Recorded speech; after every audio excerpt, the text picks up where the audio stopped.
Maigrir pour changer de vie. L'équation n'est pas si simple pour ceux qui ont longtemps souffert d'obésité. La chirurgie bariatrique peut sembler être la solution, mais même si après l'opération la perte de poids est impressionnante, l'excès de peau qui en résulte peut être très important. Oui, et souvent les patients sont déroutés devant le corps, qui vivent leur corps comme vidé de sa substance. Alors pour réparer ces séquelles, des chirurgiens ont créé un institut spécialisé en chirurgie réparatrice à l'hôpital Saint-Joseph. Aujourd'hui, nous rencontrons Stéphanie et Andrea qui ont souhaité témoigner et nous montrer leur corps abîmé avec beaucoup de courage. Et on les en remercie vraiment. Voyez ce reportage signé Anne Lorjean, Marc Lavastro et Stéphane Joviado.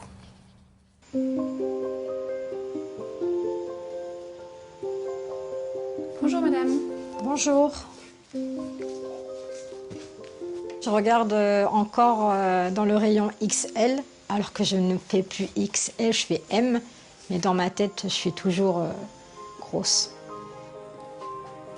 Quand je me regarde dans une glace, je me vois toujours énorme, même si j'ai perdu beaucoup de poids. Pour moi, je suis toujours obèse. Stéphanie ne se reconnaît plus. Il y a 3 ans, elle a subi une sleeve, une réduction de l'estomac pour perdre ses kilos en trop. 43 précisément. Très vite après l'opération, l'aiguille sur la balance a basculé. Mais tandis qu'elle maigrissait, Stéphanie a vu son corps se flétrir, s'affaisser, jusqu'à l'écœurement. Là, je me regarde, quand je vois ça, je me dis « Oh mon Dieu, c'est horrible quoi ». Mon ventre, il prend beaucoup et ça me gêne énormément. Je vois que ça, tous les jours, tous les jours, tous les jours. Ça me monte les larmes aux yeux parce que je ne pensais pas que ma perte de poids allait abîmer mon corps comme ça. Je suis fière de moi, mais quand je vois mon ventre, ça me perturbe énormément. Maigrir autant et aussi rapidement est une épreuve physique, un traumatisme aussi. Reconstruire le corps meurtri et l'estime de soi, c'est l'objectif de l'Institut Bodylift, un tout nouveau centre spécialisé dans les séquelles de l'amaigrissement massif. Alors je voulais vous montrer des petites photos. Voilà, vous voyez, ça c'est une patiente qui avait perdu une 50aine de kilos. Vous voyez qu'on a complètement enlevé tout l'excédent de peau, remis le pubis dans une position plus naturelle, remonté les fesses. On a vraiment un résultat qui est sympa. En France, la chirurgie bariatrique, la chirurgie de l'obésité, est en plein essor. Le nombre d'interventions est passé de 15 000 à 75 000 en 5 ans. Parallèlement, les techniques de reconstruction ont évolué et dans le service, les demandes explosent. Ça donne envie. On est très pressés, vivement le jour J. Quand on voit la différence, c'est impressionnant. Je ne sais pas si je me verrai tout de suite comme ça, mais ça donne envie. Andrea aussi a fondu après une sleeve. Moins 40 kilos. Dans un mois, elle subira l'intervention phare de l'Institut, celle qui lui a donné son nom, le Bodylift. Bon. Alors, vous allez vous mettre vous devant le miroir, comme ça je vous montre en même temps. Okay. Bon. Donc vous vous souvenez ce qu'on s'était dit quand on s'est vu la première fois, c'est qu'effectivement, vous, au niveau des séquelles, vous avez beaucoup de ventre, d'accord? Donc il y a ce gros tablier abdominal.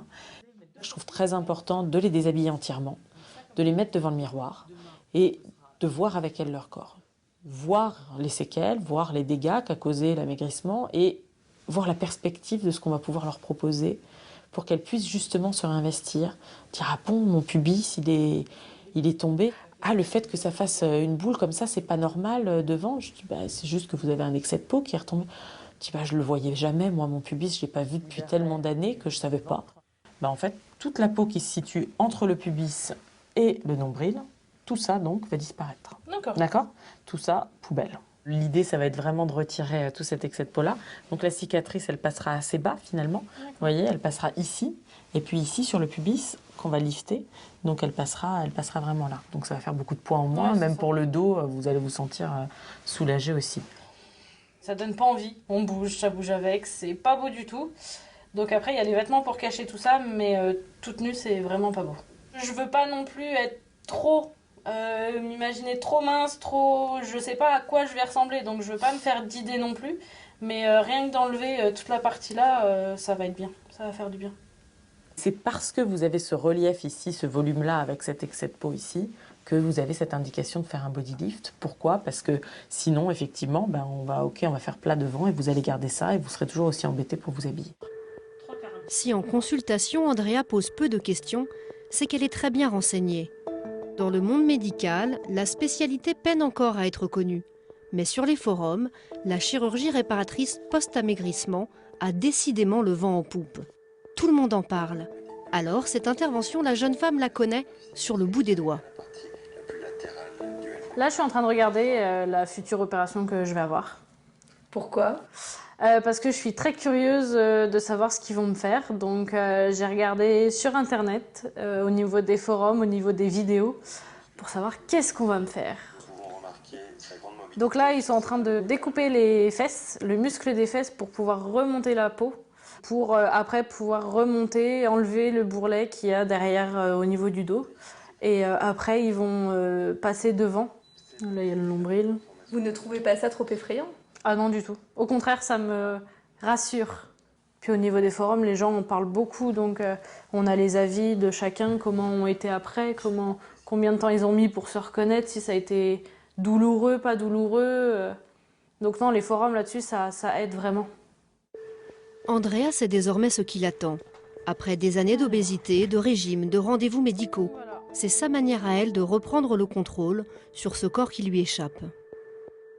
Je me fais opérer pour enlever le surplus de peau, mais c'est parce que là, à l'heure d'aujourd'hui, je suis encore plus complexée qu'il y a 3 ans avec mes 40 kilos en plus.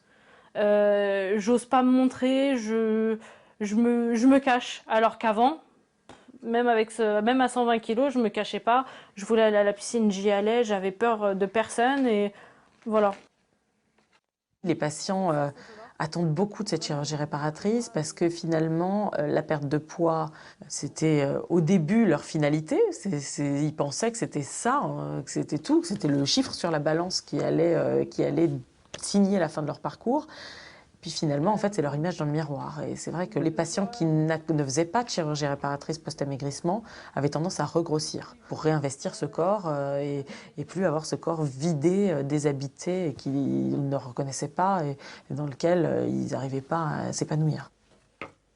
Voilà, cette robe, c'est une ancienne robe que je mettais avant l'opération, qui est une taille 52. Aujourd'hui, je fais un 46. Donc on peut voir la différence. Qu'est-ce qu'elle vous inspire, cette robe? Le passé. Je ne veux plus jamais retourner là-dedans. J'espère qu'elle sera toujours trop grande. Je la garde quand même pour voir la différence au fur et à mesure. Mais dès que le body lift est passé, elle part à la poubelle. Voilà, et demain, donc, ce sera le jour J, celle de l'intervention tant attendue pour Andrea. On la suivra au bloc opératoire. Un appel à témoin, Régis. L'un de vos proches atteint d'un cancer, a refusé de se soigner par des méthodes conventionnelles type chimiothérapie et radiothérapie. Il a préféré n'utiliser que des méthodes douces et il en est décédé. Cette histoire vous a particulièrement marqué et vous souhaitez témoigner dans un reportage 01 58 88 85 21. Voilà, vous ne bougez pas dans quelques instants. On va parler hypertension artérielle. Pour répondre à vos questions, le docteur Jean-Michel Tartière, qui est cardiologue. Bonjour. Bonjour. À vos côtés, Florence Leu. Bonjour. Bonjour. Florence, on a découvert votre hypertension, vous aviez 50 ans. Oui. Vous aviez des signes qui vous inquiétaient? Non, Rien du tout. Peut-être parfois quand j'étais un petit peu énervée, je sentais que ça battait fort, mais voilà, c'est rien, pas de maux de tête par exemple, jamais. Et vous aviez un suivi médical régulier? Oui. Et on n'avait jamais rien trouvé avant? Non, mais petit à petit, on voyait que ma tension montait quand même un petit peu, et moi je voulais toujours retarder le moment où on allait me donner des médicaments, puisqu'on sait que c'est souvent à vie. Mais un jour, il a fallu médicaliser. Et vous nous raconterez tout ça. Vous ne bougez pas surtout.